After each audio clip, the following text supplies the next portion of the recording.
Turkey ఓ దివాళా దేశం, రోజు రోజుకి పతనం అంచుకు జారిపోతుంది. కేవలం టూరిజం మీదనే బ్రతికే అధ్యక్షుడు ఎర్డోగాన్ ఓ రోగ్, ఆడో వెధవ.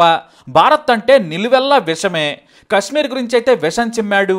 ఏకంగా ఐక్యరాజ్య సమితిలో భారత్కు వ్యతిరేకంగా మాట్లాడాడు.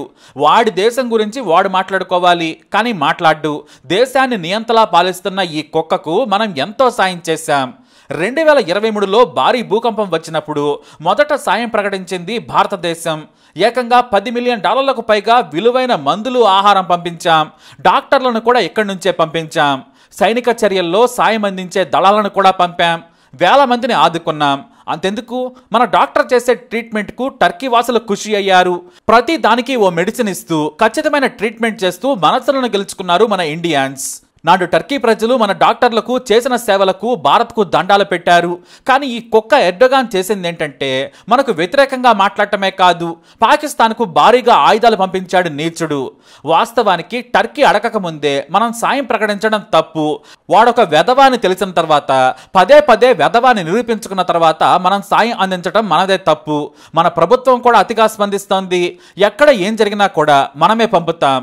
అది శత్రువులైనా కూడా అంత తొందర అవసరం లేదు, మన వాళ్ళకే పంపాలి. కానీ ఎర్డోగాన్ ఓ రాక్షసుడు. సొంత ప్రజలనే వేల మందిని జైల్లో పెట్టి నియంతలా పాలిస్తున్నాడు. పహల్గాన్ తర్వాత భారత్ పాక్ పై దాడి చేస్తుందని పాకిస్తాన్ ప్రధాని ఊహించాడు. వెంటనే ఈ పాకిస్తాన్ ప్రధాని నీ బాంచందొర, నీ కాళ్ళు ముక్కత సాయం చేయమని అడిగాడు. ఆ వెంటనే తుర్కీ C-130 విమానం భారీగా ఆయుధాలను కరాచీలో డెలివరీ చేసింది. అంతేకాదు ఆ తర్వాత ఏకంగా 6 సైనిక విమానాల్లో పాకుకు ఆయుధాలు తరలించాడు. టర్కీ జనం సొమ్మును మన మీద విద్వేషంతో సాయం చేశాడు. భారత్తో యుద్ధం చేయమని ఉసిగొలిపాడు. ఆ తర్వాత యుద్ధం మొదలవగానే కూడా భారీగా ఆయుధాలున్న ఓ యుద్ధ నౌక కరాచీ నౌకాశ్రమానికి పంపాడు. మరి టర్కీ ఎంత నీచపు దేశమో మరోసారి రుజువైంది. పహల్గాం ఉగ్రదాడిలో అమాయకులను చంపితే కనీసం ఖండించలేదు. పైగా పాకిస్తాన్ అధ్యక్షుడిని కలిశాడు. ఇలాంటి వాళ్లకు మనం ఎందుకు సాయం చేయాలి? మన దేశంలో కాంగ్రెస్ అయినా బీజేపీ అయినా అతి మంచితనంతో జనం సొమ్మును యథేచ్ఛగా ఇతర దేశాలకు ఇస్తుంటుంది. మన స్నేహపూరిత దేశాలకే ఇవ్వాలి. శత్రువు ఎప్పుడూ శత్రువే. పాకిస్తాన్కు ముస్లిం దేశాల్లో టర్కీ పెద్ద సపోర్టర్. ఇటు ఆర్థికంగా, ఆయుధాల పరంగా సాయం చేస్తూ ఉంది. అయితే టర్కీ అంటే అరబ్ దేశాలన్నీ కూడా టర్కీ కోడి అని కామెడీ చేస్తున్నాయని తుర్కియే అని దేశం పేరు మార్చిన పెద్ద కమెడియన్ ఈ ఎర్డోగాన్. మనల్ని అంతర్జాతీయ వేదికల మీద విమర్శించిన టర్కీకి మనం సాయం చేశాం. కనీసం వాడు కృతజ్ఞత చూపలేదు. పైగా ఆయుధాలు పంపి మనతో యుద్ధం చేయిస్తున్నాడు. భారత గగనతలంలో దాడుకు తెలిసిన డ్రోన్లన్నీ టర్కీవే. వాస్తవానికి పాక్ దగ్గర డ్రోన్లే లేవు. ఈ టర్కీ పంపిన ఆయుధాలతోనే రెచ్చిపోతుంది. ఇదే విషయాన్ని భారత్ కూడా మీడియాలో తెలిపింది. తాము కూల్ చేసిన డ్రోన్ శకలాలను పరిశీలించాం. ఇవి టర్కీకి చెందిన ఆసిస్ గాడ్ సోనగర్ డ్రోన్లను తెలిపింది. అయితే టర్కీ ఏమి ఇప్పుడేం గొప్పగా లేదు. దేశం మొత్తాన్ని నియంతలా పాలిస్తున్నాడు ఎర్డోగాన్. మొన్నటికి మొన్న జరిగిన అధ్యక్ష ఎన్నికల్లో ప్రతిపక్ష పార్టీ నేత ఎక్రమ్ ఇమామోగ్లో గెలుస్తాడని సర్వేలు తేల్చాయి. ఇతను రిపబ్లికన్ పీపుల్స్ పార్టీ అధ్యక్షుడు, ఇస్తాంబుల్ మేయర్ కూడా. కానీ ఎప్పుడైతే గెలుస్తాడని జనం మొత్తం చెప్పుకుంటూ ఉన్నాడో అప్పుడే కుట్రల పన్నాడు ఎర్డోగాన్. ఇతను చేస్తున్న అవినీతిని, ఇతని కుటుంబం అరాచకాలను ఎక్రమ్ ఎండగడుతున్నాడు. కానీ అధ్యక్ష ఎన్నికలకు ముందు అతనిపై అవినీతి ఆరోపణలు చేశాడు. ఆ తర్వాత యూనివర్సిటీ డిగ్రీ క్యాన్సిల్ చేసి ఎన్నికల్లో పోటీకి అనర్హుడని ప్రకటించాడు. కానీ అతనికి ఓ ప్రైవేట్ యూనివర్సిటీ నుంచి డిప్లొమా ఉంది. కానీ ఆ డిప్లొమా అక్రమంగా సంపాదించాడని కేసులు పెట్టి జైలుకు పంపిన ఎదవ ఎర్డోగాన్. అయితే టర్కీ ఎందుకు ఇలా వ్యవహరిస్తుందంటే మొదటి నుంచి అంతే.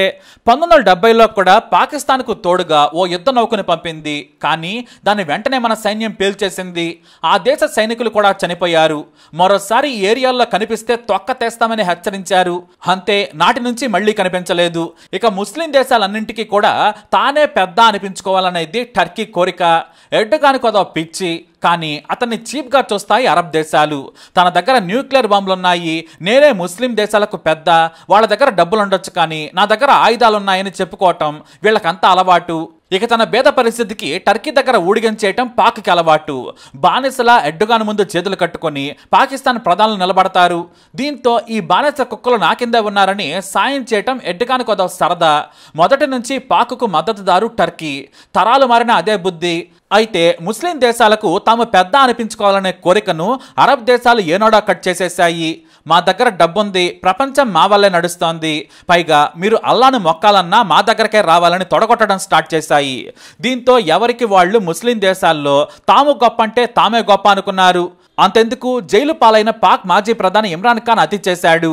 మేము కూడా అరబ్బులమే, మాది అరబ్ జాతి, తెలివైన వారం, ఎవరికి ఏం తీసిపోం, ఇస్లాం దేశాలకు పెద్దన్నను అని చెప్పుకున్నాడు. కానీ ఈ మాటలన్న తర్వాత సౌదీకి వెళ్ళాలనుకుంటే కనీసం వాళ్ళు ఫోన్లు కూడా ఎత్తలేదు.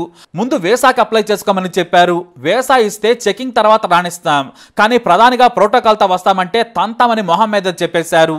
దీంతో సారీ చెప్పిన ఇమ్రాన్ ఆ తర్వాత బ్రతిమలాడుకొని వెళ్ళాడు.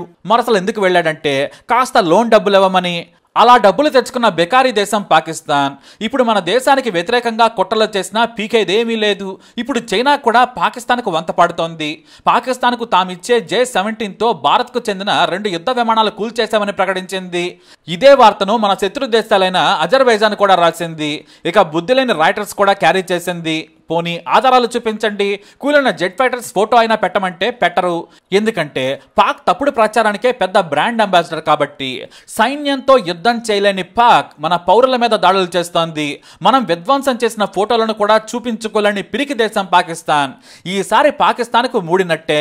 కానీ ఇప్పటికే అమెరికా ఒత్తిడితో కాళ్లబేరానికి వచ్చినట్లు వార్తలు వస్తున్నాయి.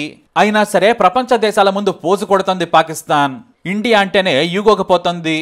మనం గాని కన్నెర్ర చేస్తే పాకిస్తాన్కి ఏం జరుగుతుందో పిక్చర్ క్లియర్గా తెలుసు. కనీసం ఇండియాపైకి దీపావళి బాంబులన్నా వేయకపోతే ఆ దేశంలో జనాలు వాళ్ళని తన్ని తరిమేస్తారు. అందుకే ఈ బిల్డప్ అంతా. మరి మన సాయం పొంది పాకిస్తాన్ లాంటి దేశాలకు సపోర్ట్ చేస్తున్న టర్కీ దేశాలను ఏమనాలి? మీ అభిప్రాయాన్ని కమెంట్ ద్వారా తెలియజేయండి. ఈ వీడియోపై అప్డేట్స్ కోసం మా ఛానల్ ఫాలో అవ్వండి. అలాగే తప్పకుండా సబ్స్క్రైబ్ చేసుకోండి.